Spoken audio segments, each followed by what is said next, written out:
Great, thank you. It's so great to be back, and thank you to Huffman for the great job and being so welcoming.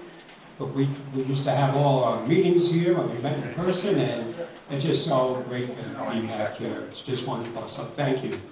And I see a lot of new faces, which is great too. And just a little about who we are, Bergen County Audubon. We're the local chapter of the National Audubon Society, and we're all a volunteer organization. And so even though we're called Bergen County Audubon Society, you can be a member wherever you are, and our jurisdiction from national is all of Hudson and Passaic and some of Morris County, so we go all over. So welcome and thank you. So we're going to talk about hummingbirds today, right? And so, you know, birds and we're more than just birds anymore. That's what the Audubon Society has become. Native plants and butterflies and pollinators. But in reality, also we're all about people too. And that's what we do is bring people together with nature, and I don't think anybody would disagree with me. Now is a great time to bring people together for any reason. And so I invite everybody to come out and join us on all our events. Are always free. You should certainly become a member if you like.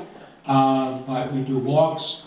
We're here on Father's Day, so join us for the Father's Day walk. We're right out here at Tina Creek at 10 a.m. So join us anytime and enjoy nature along with us. Much appreciated. So, attracting hummingbirds to your backyard or anywhere else, really. And I got to tell you that I live in a little. My planting area in my yard is like maybe a quarter the size of this room, and I'm surrounded by warehouses and Teterboro Airport, and I can get hummingbirds. So I don't want to hear anybody in this room. I don't care what you tell me. I can't get hummingbirds. We can do it. I'll show you how. So don't be this guy. He winds up in every program I have crying about something. So, you know, but you can. I'll tell you a story. Right here in Leonia, a few years back, I was helping somebody set up their backyard habitat, and she said, "I can never ever get hummingbirds here, Don. It's really impossible." And I looked over, and there was a hummingbird. You know? And I said, "Well, what do you think that is?" And her eyes rolled back in her head, and I literally had to sit her down, and it she almost went out on me. So, so probably there, you're just not seeing them, and I'll show you why. So there's about 19 species of hummingbirds, but we, for the most part, only get one, which is okay, because it's pretty cool. It's just got ruby-throated hummingbird, and that's the male. And you know, you could really forget all the other things you may have learned about other birds. The hummingbird is just a different story. And that's the female. So you see the male has that red gorget on his throat, right? And he can flash that gorget when he wants to show off for female friends. And the female doesn't have that gorget, so that's how you can tell them. When they're immature, it's a little harder to tell, but that's basically how it is. But they are so fast. And sometimes you do get a rufous hummingbird, and so, but forget about that. Put that guy out of your mind until we get to the end of the program. And I'm going to talk a little about something really exciting that happened with them. So are hummingbirds real? A lot of people don't think that hummingbirds are real. Well, they're absolutely real. But and Native Americans really love the hummingbirds because they fought so hard for their territory. That's what they do. They breed, they eat, and they fight. That's what they do all day. And they really, really are territorial. And they're pretty wild when they fight. But also, there's a great story that Native Americans had about a hummingbird. And there was a great forest fire, right? And the animals didn't know what to do. But the hummingbird was taking little droplets of water and bringing them over to the forest fire and dropping them. And all the animals were just watching the hummingbird go back and forth, and then they're sort of laughing at him. And finally, one of the animals says, "Hey, hummingbird, what are you doing?" And the hummingbird stopped and said, "I'm doing what I can. What are you doing?" So it's pretty cool. And so can you attract hummingbirds? Absolutely. And here's a migration map. They are amazing migrants. So they're here already, and they come up from Central America, really. And that's usually the schedule, not exactly all the time, but that's how you can pretty much count on them coming up. And it's amazing, 2,000-mile migration, right? We all need GPS to get home, and these guys are just, and they'll come back to the same backyard, almost on the same day every year if they survive. And the same corner of the yard. If you had plants in one corner or a feeder, they'll come back and look for it. It's really incredible. And they do fatten up on insects, they do eat insects and nectar, and have to make that long journey. From Costa Rica to Canada, 2,000 miles these little guys go. Could you imagine the hazards that they have, from buildings to storms to cats to other predators, it just goes on and on. But somehow they make it, and their population compared to other birds is not doing bad. Right across the Gulf of Mexico. Now I had somebody tell me one day that they make it across the Gulf of Mexico because they ride on the backs of geese. No, there's no truth about that I know of, but they don't do that. And that takes them maybe 18 to 24 hours. Imagine flying right across the Gulf of Mexico. Just really incredible migration. And they weigh less than a penguin. Right? Pretty amazing. And that, if you ever have witnessed or luck to witness the mating ritual or the dance that the hummingbirds do, they're going like 50 feet in the air or high, 100 feet in the air, making that loop, and they're making a sound. It's almost like a sonic sound with their tail as they come down, and it's really incredible to watch them do that. And the female just sits there and watches them like, okay, silly. But she might say, well, that's a pretty good dance. And the males, after they mate, which they do everything fast, which takes about 3 seconds. So after they mate, that's it. He's just like a deadbeat. He does nothing. He just goes on and whatever he does and eats, and she does all the work.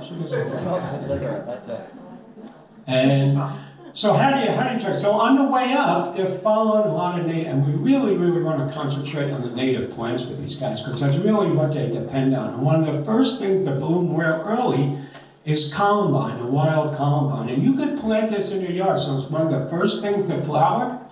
And so having some of the columbine, whether it's in a big pot, whether it's in your yard or whatever, that's the first thing you want to get into. Now, it's already flowered out for this year, which is cool because there's other things flowering, but as you start to plant it out like for next year, or even this year, you could put it in, so it's there for next year, plant some native wild columbine. And trees are important too. We don't think of trees too many times of being, something that hummingbirds use, but they absolutely do. So we've got some catalpa trees right out here, and they look like orchids, just beautiful. I mean, we'll find hummingbirds on it. The eastern redbuds. I've even seen them use tulip trees. Tulip trees, sometimes you can't see the flowers way up there, but I've seen them. Sometimes you can catch little insects in the tulip trees. So think of trees too. And males are the first to arrive, so you'll see the males at first, and then they're the first to leave. So usually by the end of the summer or so, or September, the males have really gone. They're gone, and the females and the young ones are still hanging around. And by the way, a lot of these pictures are from Dee, and Chris is here, and some of them are mine, and some of them I just had to grab up quick. So insects are an important food. They're feeding their babies insect soup. Any kids here that would like insect soup? High protein, right? So they're collecting nectar, but they're also getting little tiny flies and insects and mixing that with the nectar and feeding that to the babies. And that nest is about the size of a quarter. And it's made out of lichens and things which kind of stretch. Pair of stretchy pants, jelly bean sized eggs. And like I said, everything about this bird is just really incredible in itself. And this is a picture of a nest that I got last year over in Montclair. And it was a nest that was right by the parking lot. It was a very, very late nest. This was in August. So I don't know what happened the first time. Maybe the nest failed and they tried to re-nest again. But we're hoping that she fledged real quick. And it's hard to there was some baby. I have a video of it, and you see the babies moving around in there. But you know, I wasn't too far away. And it was actually like phone pictures, so I wasn't that close, but my phone could zoom in, and it was just pretty amazing. You could walk right by it. In fact, most people did, and of course, nobody was telling anybody where it was because they didn't want people really disturbing them, abandoning the nest. But it was pretty incredible to watch, and they're so well hidden. You know, they could be right in your yard and you might never know it, and that's about how big they are. Yeah, pretty wild, right? And so again, come back to the same backyard almost on the same day every year. You could almost time it as long as they survive. And they live, if they reach adulthood, average maybe 3 to 5 years. Some ruby throats have to live 9 years. They could live longer. The only way you tell them if they're banded. So you don't really know for sure, but the ones that are recovered, I think 9 is about the oldest one. But birds that live longer. So let's talk about some of the flowers that we could use. Cardinal flower, Lobelia cardinalis. In fact, the only thing that can pollinate this flower is the hummingbirds. And right out in the garden here at Teaneck Creek, we have some cardinal flower growing, but we just planted, I think about 16 of them. So we get more hummingbirds there this year. And it's real, and they're very brave. Let me tell you that you could sit there, as long as you're sitting still. They're very curious too. So it's not unusual to have a hummingbird come and look right in your face and they could fly up, down, sideways, and hover. It just really, like I said, it's really a surreal experience. And sometimes if you're lucky enough, and you're quiet enough and still enough, you could feel the breeze of their wings on your face, which is really gives me goosebumps just saying that. Right? Pretty cool. And that's cardinal flower right there. And so this is another cardinal flower that, there's a picture on my phone. This is at our butterfly garden right across the way at Oldpack and right next to the fence. And I happened to snap a quick shot of this young lady on a cardinal flower. Monarda bee balm. So these are flowers that you can get at some of the better nurseries, right? It depends where you find them. But if you have bee balm, cardinal flower, you are really good. You're gonna have hummingbirds.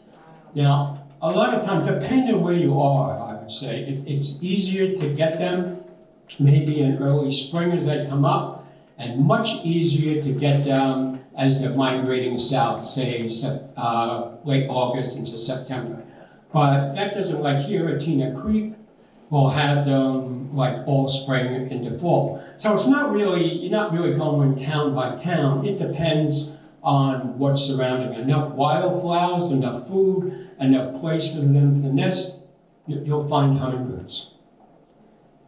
Yep, and there's a garden out at Audubon Garden. Now find the hummingbird. Can you find the hummingbird in there? He's actually right in there somewhere. I know he's there. Sounded difficult finding him. I got to blow up the picture. Yeah, let me see. Yeah, so this is why it's tough to see. People don't think they have them because they're just really, really tough to see. I got another one. Let me see like that. Yep, one more time. Perching on the stem right there, buzzing. But this is why they're so well camouflaged. Even when they're flying, you just blink an eye and they're just really, really hard to find. And this is, I got this picture early in the morning of a hummingbird on honeysuckle. And I really discovered that, now look at the shape of the honeysuckle and look at the shape of the hummingbird's wings. Looks the same, right? I think this is what evolution does. I didn't read any scientific data on this, but you've got to be a genius to see that these plants evolved with each other. Plants and hummingbird evolved with each other because it could be hovering right there and you would never see it. And it is on some flower. And evening primrose, and Chris got this picture in the meadowlands. So it doesn't have to be red, we always think about it. Yeah, they probably are more attracted to red, but the first year I had her in my yard, I had almost all purple flowers, and they came anyway. So it's really that nectar source. And they can see ultraviolet. So they see on a different spectrum. So if this room was full, say, with cardinal flower, and they kept coming back and forth, they're not going to go to the same flower twice, because they could see ultraviolet. They can actually see which individual flower has nectar, so they don't waste their energy. It's really incredible. So they see a whole different world than we do. The great blue lobelia is another one too. See, it's a blue one. It's a different kind of lobelia, but works very well for the hummingbirds. The agastachy or hyssop, and there's a little hummingbird on there. And agastachy, the native hyssops are not only great for hummingbirds, they're great for butterflies, and they're also great for things like goldfinch if you let them go to seed. So, and it's deer resistant because it's very aromatic, so it's one of those really. But again, look for the native Agastachy funiculum, the anise hyssop. There's a lot of hyssops out there, but always try to get the native. And that's what it looks like there too. Beautiful flower, smells nice. The penstemon beard tongue, if you were over at our butterfly garden at Overpeck, you would see all this blooming right now, 2 billion flowers, covered with bumblebees right now, just covered with bumblebees, who are also in trouble, by the way. Right, the bumblebee population is down like 90%. Pollinators are just scary stuff, but by planting natives, you could immediately have a positive effect on the environment, right? So many things that, it's tough. Look, it's tough out there. There's no getting around it. But what's also positive about it is what we do is very empowering. Right, so you go home, or go to your school, wherever you go, and you put in a few native plants, you already made the environment a better place. And it sounds kind of corny, but it's absolutely true. You want to fight the effects of climate change today, do something today, tomorrow, put in native plants wherever you can. That'll relieve the stresses for these birds and animals and pollinators that are trying to find the correct food source. And the only real correct food source is really our native plants. So you can do this. We do it every day at Bergen Audubon. And you don't have to write to the government. You don't have to ask permission. You put these plants in and things are better. And how many things can you say that about? Right? Indian pinks, another beautiful flower. That's really, really cool. Now this is a little more unusual one. This is a Diravilla. This is a native honeysuckle shrub. And little yellow flowers, little orange in them. And I gotta tell you, the hummingbirds just go crazy over that shrub. I might have to hunt for it a little bit or maybe order it, but definitely worth having. And trumpet vine. Now, trumpet vine, I gotta say, isn't maybe for every yard. It's a very aggressive vine. And it'll get thick like a tree, but if you got the room for it and don't mind it spreading around, it's really, really neat. It's really, the hummingbirds are really attracted to it, and also the orioles. Orioles love nectar too. They don't take it the same way that the hummingbirds do. They go to the back of the flower and punch a hole in the back of it and drink the nectar that way. And it's just really, really neat. And that's when I talk about honeysuckle too, the native honeysuckle. So you can go to the store and say, oh, I got a honeysuckle, and it ends up to be a non-native and invasive honeysuckle that will spread everywhere and not do the same job that the natives do. So you've got to educate yourself a little bit. We have information for you on what to plant, and so it's all about the native plants. That's what it's really all about, and that's it. And Amish just love it. And that's it grown over in arbor. Grows very nice. We even get birds to nest in the honeysuckle every year. And jewelweed is right here at Teaneck Creek. Jewelweed grows wild. We don't plant it anywhere, and it's our native impatient actually. So if it's a wet kind of area, it doesn't have to be really a flooded area, but if it's a damp ground, you'll find jewelweed growing. And jewelweed is, because of all the rain, is doing very, very well this year. And so those little orange flowers will pop, and I gotta tell you, the hummers will be all over it. So we go to the our little butterfly garden right down the hill, right down there, and sit there, and when this starts blooming, you're gonna see some hummers. For sure. Obedient plant is another one. It's not very obedient. I'll tell you how it gets its name. You take the flower and you bend it in one direction and it stays. That's how it gets its name. It's very disobedient because it likes to spread, but we like that. You know, when we're restoring habitat, we like those things that are aggressive, that stand up to all the invasives. Because much of our whole from early spring, late winter, right through December, we're either planting natives or removing invasives. And that's what's going on at all places like Peanut Creek and all over, right? Because that's what it's all about. So obedient plant's a good one. A shrub, the red buckeye, very nice.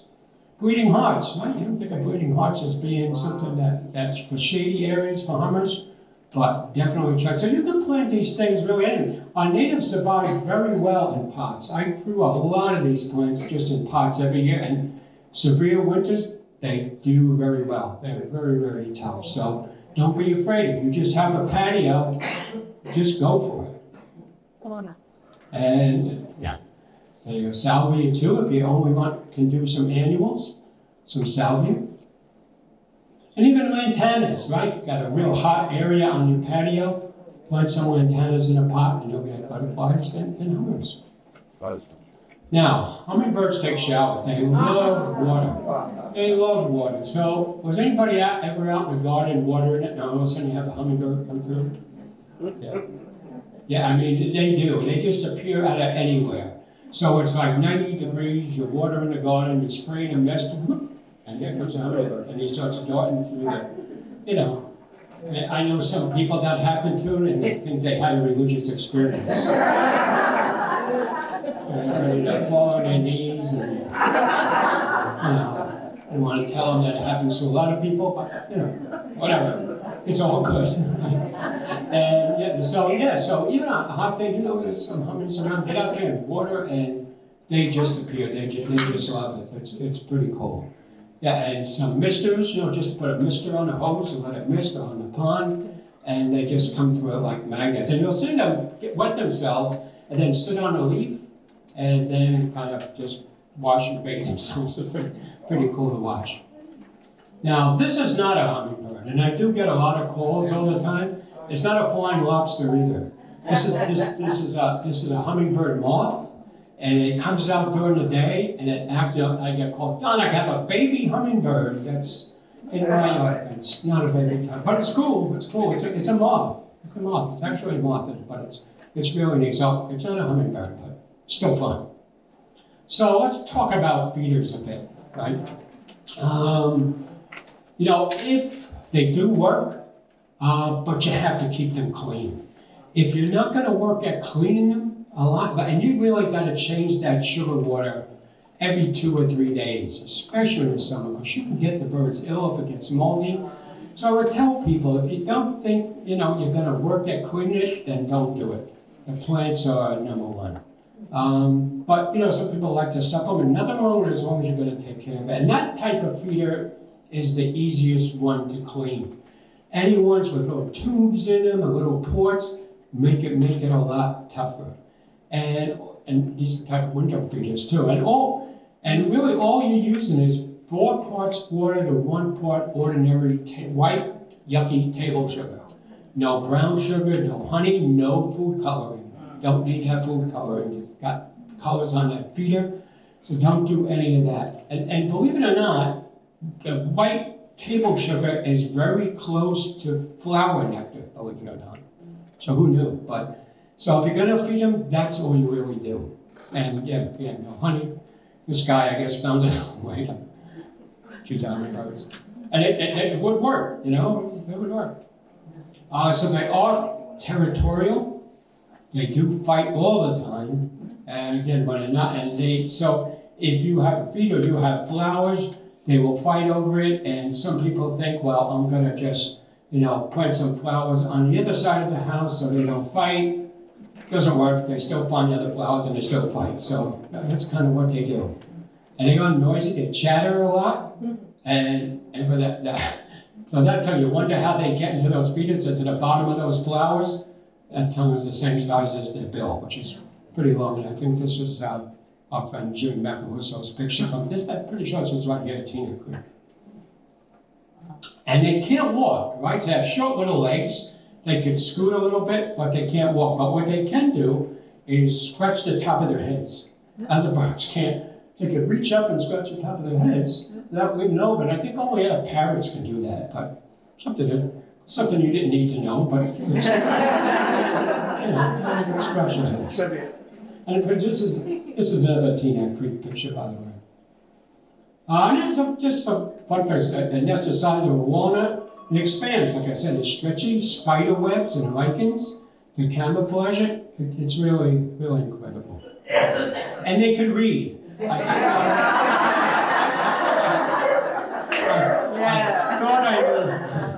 thought I knew everything about hummingbirds until, yeah, I agree. Yeah. They can read. It's exciting. 60 to 80 wind beats per second. Really quick. 250 heartbeats per minute.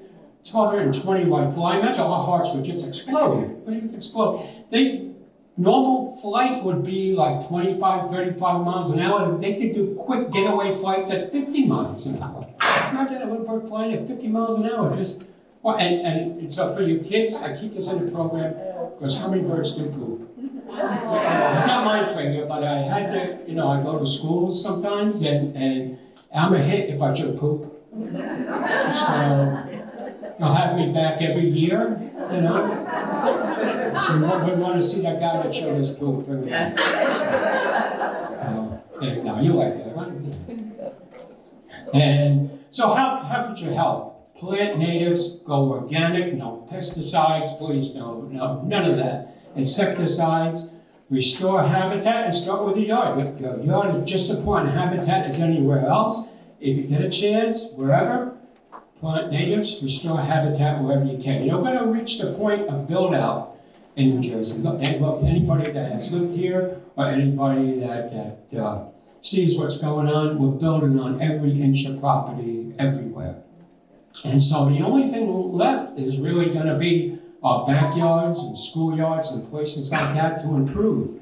And so we want to connect places like Teaneck Creek to Flat Rock Brook to Tenafly Nature Center to the Meadowlands to Overbeck. And the only way we can do that, I wish we could buy up every piece of land, but it's not a reality. But we can do that by creating these little micro-habitats, again, in your schools, in your homes, at your churches, wherever that is, plant those natives, and they really, really, really help. And so let's talk about this guy. Remember I said forget about the rufous hummingbird? Well, we're going to talk about him for a minute. So I got a call, this is about 3 winters ago, that it was wintertime in Wanacue, and they had a hummingbird. It should be gone, and some of the immatures are really hard to decide what it was. So I got people connected with this homeowner in Wanacue that knew a lot more about other hummingbirds than I did, and it turned out it was a rufous hummingbird. And so the person was a bird bander. You got to be an expert. So to be a bird bander, you have to be federally and state licensed, and for hummingbirds, you even need an extra permit. And so they went up to the homeowner's house to document it, but to also band it. Now look, the rufous hummingbird has the longest migration. They're going from like Mexico up to Alaska to breed. I mean, it's just really wild kind of migration. And what it was doing in New Jersey, it happens, there's documented ones, but how it got here, what it was doing in Wanacue, nobody really knows for sure. And so that's a little trap that they made to catch it so they could band it. And that year, this winter storm was the last time that they saw it. Whether did it fly off, who knows? We certainly hope it didn't. This homeowner would warm the sugar water, because there was nothing else to eat, would warm the sugar water in its house and put it out quickly in the morning before it froze, so the hummingbird would have something to eat. And there it is, a little immature, probably an immature female rufus. But there it goes.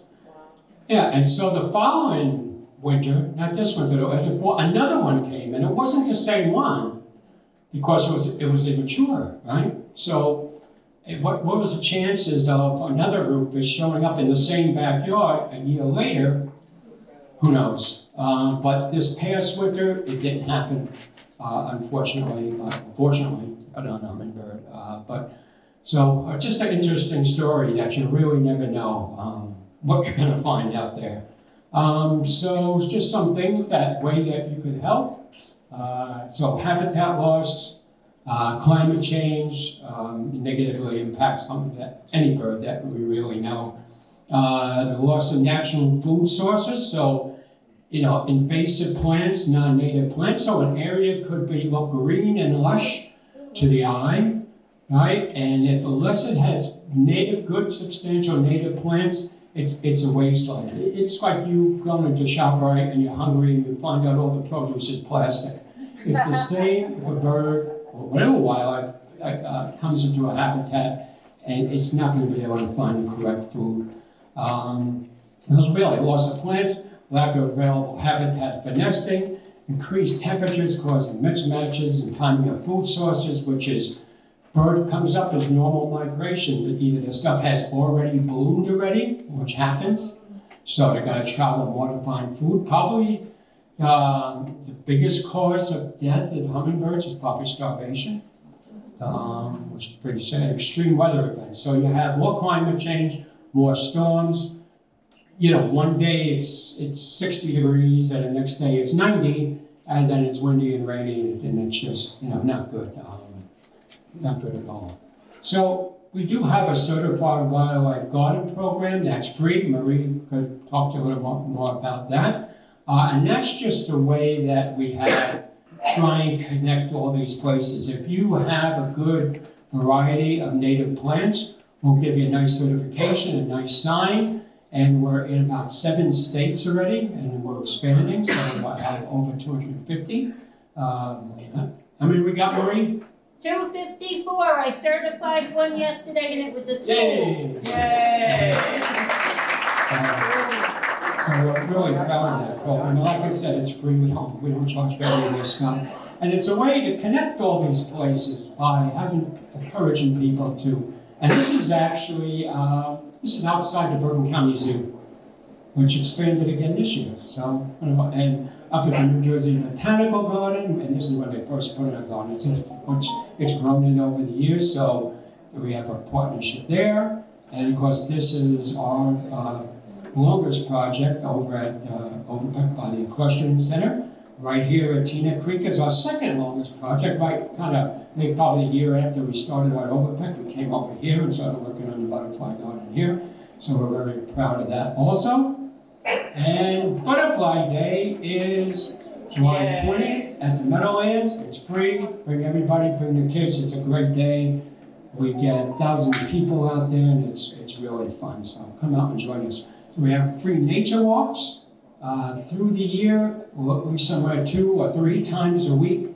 Don't have to register. Just show up and come out and enjoy nature. We want to get everybody out. That's our goal. To connect everybody with nature. We don't care who you are or what you do or who you like or don't like. You come out and we're all friends and we care about each other. And so we do educational programs. That is Marie tagging a monarch butterfly. Marie is the butterfly whisperer. She can tag butterflies like nobody's business. I look like a fool running around the garden with a net, and so I figured before somebody throws a net on me, we'll let Marie do it all. So she's really great, and she's demonstrating to the kids how to tag monarch butterflies. And look, help make the world a better place. Please join Bergen County Audubon if you can. And here's a shameless plug for my book. I do have a book. It's very expensive. It's $5. I have it. So, and that's it. Thanks for coming. I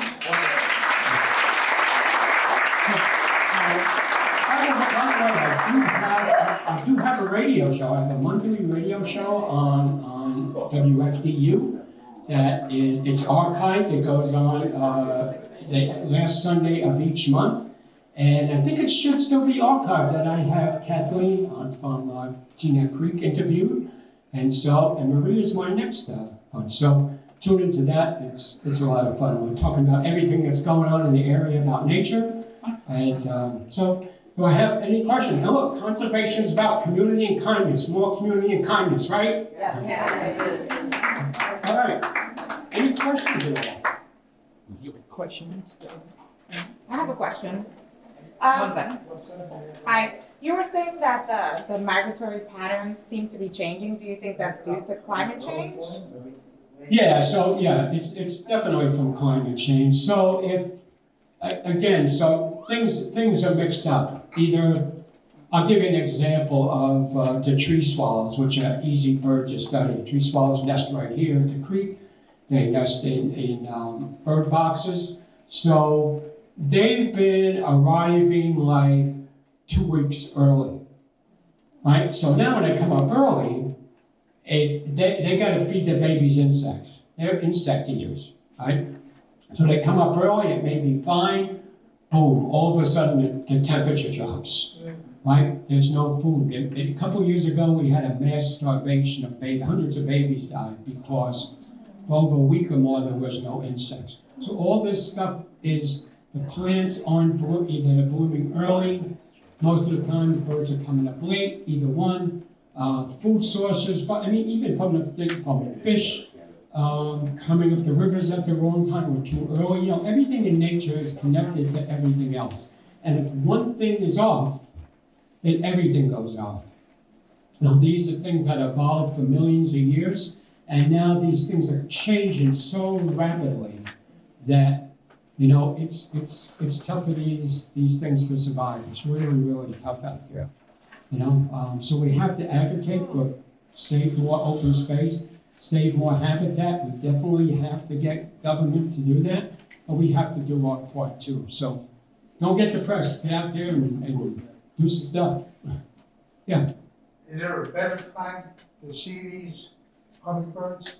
Is there? Tripod. Lady up there? Yeah. It's a good question. Yeah. So very early in the morning is the easiest time. And right before dark, they'll sit out there at dusk. If you can hardly see, boom, there's going to show up. Now you can see, especially when they're nested, they have to feed all the time. So you'll see them, but that's the easiest time to see them. Yeah, very, very early and just about before at dusk. Yeah. Mr. Torino, is there a good resource for native plants in New Jersey? Yeah, right locally, we deal a lot with Roscoe's Nursery. In Allendale, they know their stuff. Native plants are where you find them. There's a lot of mail order places, and there's places that you can travel down to South Jersey. But locally, you can go into Roscoe's and say, I want a native plants for this, that, and they know their stuff. So you don't have to. If you go into other nurseries, you're going to have to really, really learn. If you went in looking for Agastaki or a cardinal flower, you could wind up with anything. So you have to educate yourself, learn the common name, learn the botanical name, the Latin name, and say, I want this. And so the rule of thumb is to stay away from the hybrids, because they do hybridize some of the stuff, and the hybrids either don't produce nectar, don't produce seeds. Cultivars are okay, if you can find a straight native, fine, but they're harder to find. So you got to be an educated consumer, but again, you want to take the trip up to Allendale, you're good. You'll be safe. You know that stuff. Tell them Don sent you. Say, oh my God. Oh my God. I'm just asking, have you ever been to the Teaneck Garden Club? As far as, because I've seen a lot of variety of plants. We're certified. Yeah, I haven't been there in years, but I have been there. Yeah. Yeah, good spot. Yep. Yeah. Do you have any idea what's going on with the bees? Yeah, that's pesticides, insecticides. It's a loss of native plants. They really, really, really need the native plants. So you change the way you landscape, you add pesticides, insecticides, you lose habitat, the cloud-over habitat, and they really taking it on the chin. So, and look, there's nothing to do, honeybees are one thing. Honeybees are a domestic animal like chickens, and they have their place in our food production. But when I'm talking about pollinators and bees, I'm talking about our native bees, our bumblebees, our wheat cutter bees, and on, our orchard bees. And so that's the ones. There's some on the endangered list. There's bumblebees on the endangered species list now. And so that's really about the native plants and pesticides, insecticides, and habitat loss. The canary in the coal mine. We can't survive without insects. And if you like insects, icky. I gotta tell you, if there's no insects, we're not going to be around much longer. So we gotta protect these things, learn these things, stop the spraying. Look, if there's things that you do, if you've got a notice in the mail that we're going to be spraying pesticides and insecticides in teenage grade, you get up in arms, right? And rightly so. But we do these things to our backyards and parks, and we don't think anything about it. We have to stop that stuff. We put people into a panic about lanternflies. It's one of my pet peeves that I can't stand watching the news because they have to scare you every day about something or they're not doing their job. There's a killer bee, there's this, there's that. They don't stop. I'm not dead yet. I'm not really dead. So, get out there, connect with nature. Don't have to be an expert. Just get out there. Take the kids out there.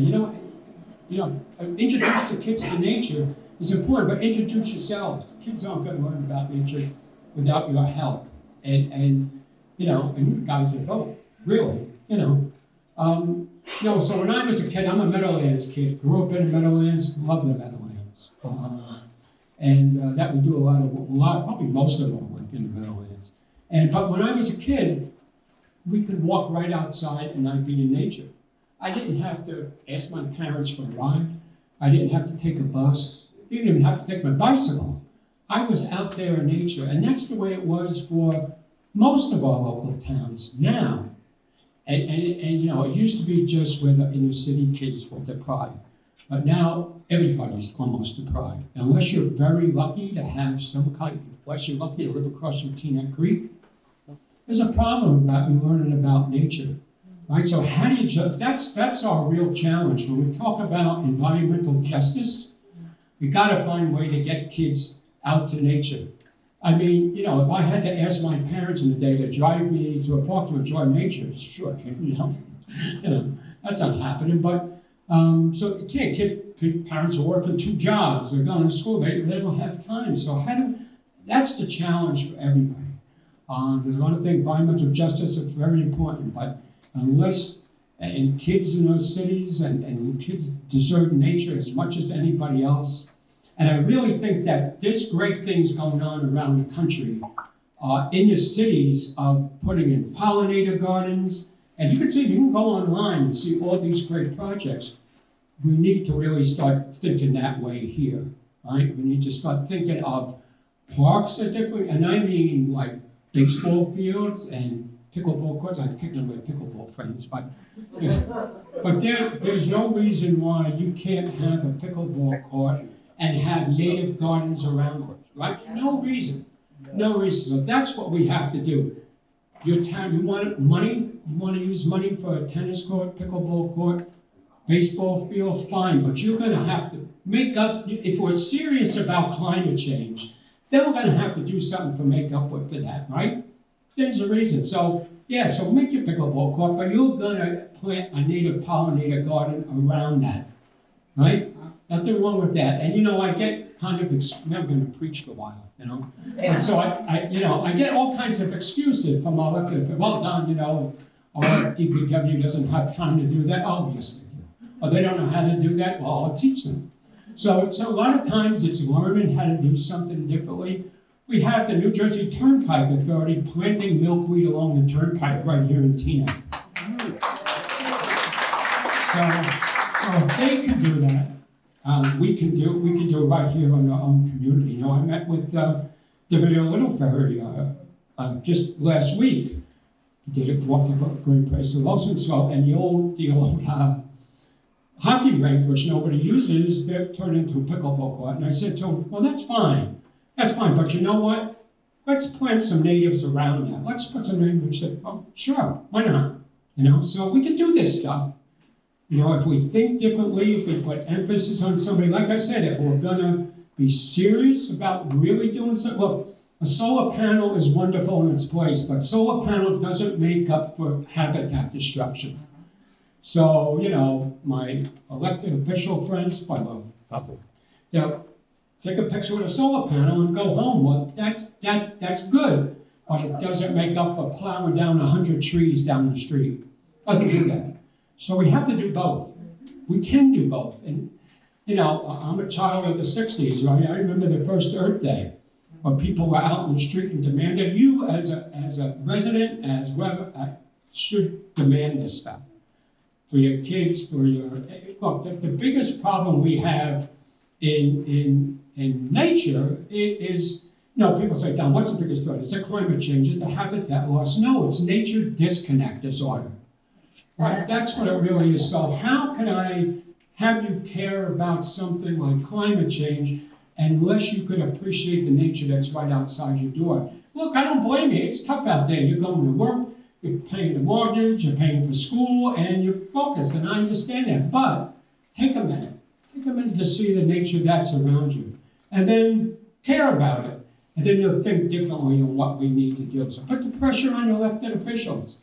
And put pressure on yourself to get out there. There's no great environmental leader out there that's going to do it all for you. This is really, really a true grassroots movement that we all have to be part of. Otherwise, it's not going to work.